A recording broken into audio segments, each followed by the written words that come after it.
अनुभव. रक्षाबंधन. रविवार सुट्टीचा दिवस. मुले मैदानावर खेळत होती. खेळून खेळून दमली आणि मैदानाच्या बाजूला असलेल्या एका कट्ट्यावर बसली. यांच्या गप्पा गोष्टी सुरू झाल्या. तेजस. अरे रमेश, आज हातावर राखी कशी? रमेश. अरे ताईनं माझ्यासाठी पोस्टानं राख्या पाठवल्या. ती मला आधीच मिळाली, मग मी लगेच हातावर राखी बांधली. ऐना. आम्ही पोस्टानं राख्या पाठवल्या.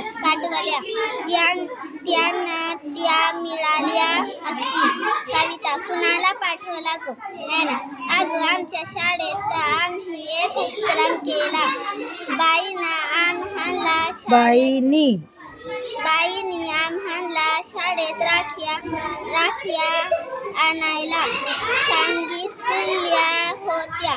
जमलेल्या सगळ्या राख्या आम्ही सीमेवरच्या सैनिकांनाच पाठवल्या.